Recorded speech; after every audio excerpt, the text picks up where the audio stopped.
Headlines पहले पढ़ते हैं। हेडलाइंस, विज्ञानियों ने जूट से तैयार किए सैनिटरी पैड और टाइल्स।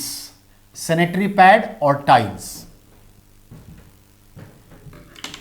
बेटा, जूट एक खरीफ फसल है, यह एक फाइबर क्रॉप्स है, यह 1 ईयर का क्रॉप है, यह हैवी मॉइस्चर एरिया में होता है, खेत में पानी लगा हो और अच्छा होता है।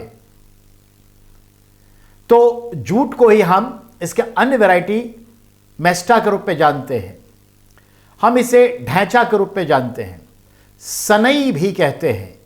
जूट से रस्सियां बनती रही हैं, जूट से बोरियां बनती रही हैं, जूट से थैले बनते रहे हैं, जूट से कपड़े बनते रहे हैं।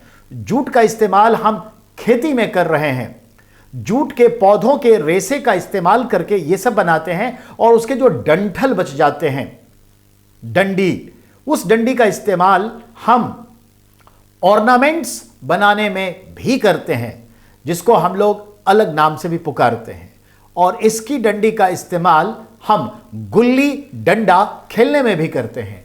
और इसकी डंडी का इस्तेमाल जलावन के लिए, फ्यूल के लिए गांव में होता है। जूट जो है खरीफ की फसल है, ये तो समझ में आ गया। जूट के उत्पादन में बांग्लादेश नंबर 1 है, फिर भारत का नंबर आता है, फिर म्यांमार है। यह दक्षिण पूर्व एशिया का बहुत इंपॉर्टेंट फसल है।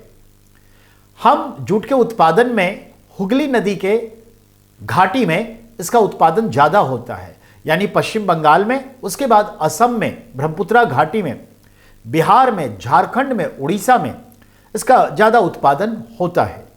जूट से अब हम सैनिटरी पैड बना रहे हैं। जूट से हम अपनी महिलाओं के लिए सैनिटरी पैड बना रहे हैं, जो सस्ता होगा, एब्जॉर्बिंग और अच्छी होगी। और अगर मान ले मासिक आने पर अगर 4 से 6 दिन का जो ब्लीडिंग पीरियड होता है, उसमें अगर हम मान के चले कि 6 से 7 पैड लग जाते हैं जनरली, तो ये 4 से 5 पैड लगेंगे। एब्जॉर्बिंग पावर अच्छी है, इसकी कैपेसिटी अच्छी होगी और जूट से बना सस्ती होगी। एक नैपकिन में 3 रुपए का ज्यादा से ज्यादा खर्च आएगा, जिसे 5 से 6 रुपए तक में बेचा जा सकता है। और सरकारी अगर सब्सिडी मिल गई तो बहुत सस्ती परिस्थिति में यह तैयार हो जाएगा। एक तो ये, दूसरा, जूट से हम सड़कें बना रहे थे, मिक्सिंग प्लांट में डाल रहे थे, लेकिन अब जूट से हम टाइल्स भी बना रहे हैं।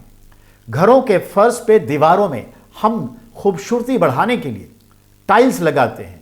अब जो है जूट से हम टाइल्स बनाएंगे, पर उसमें और केमिकल्स मिलाए जाएंगे। जूट में हम बांस की लुगदियां मिला रहे हैं, बैम्बू का पल्प मिला के टाइल्स को और मजबूती दे रहे हैं, क्योंकि फाइबर आ जाने पे, 2 फाइबर आ जाने से मजबूती मिल जाती है।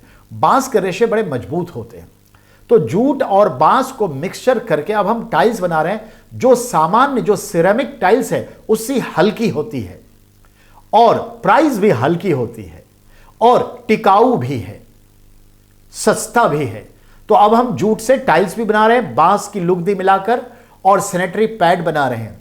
ये किसने बनाया, किस संस्थान ने, आइए देखते हैं।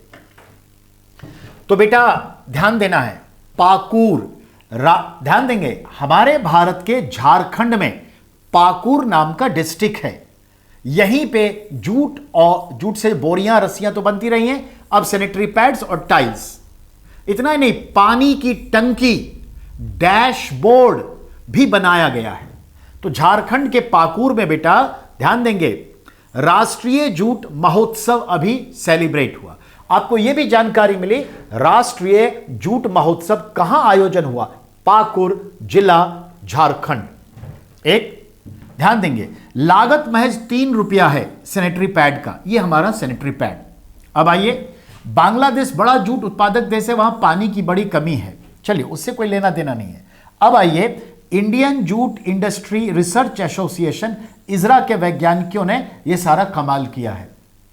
2016 से इस पर शोध चल रहा था, ठीक है। लोगों के घर और फर्श लकड़ी के प्रयोग बहुतायत होते हैं, अब टाइल्स बन रहा है बांस और जूट की मदद से। सारी चीजें आपके सामने में है, समझ गए। झारखंड, पाकुर, ठीक है, जूट रिसर्च सेंटर यहां पे तैयार हुआ है और अंतर्राष्ट्रीय जूट महोत्सव यही मनाया गया। कुल मिलाकर सारी जानकारी आपके पास है। बढ़ते हैं आगे नेक्स्ट करंट अफेयर्स के लिए।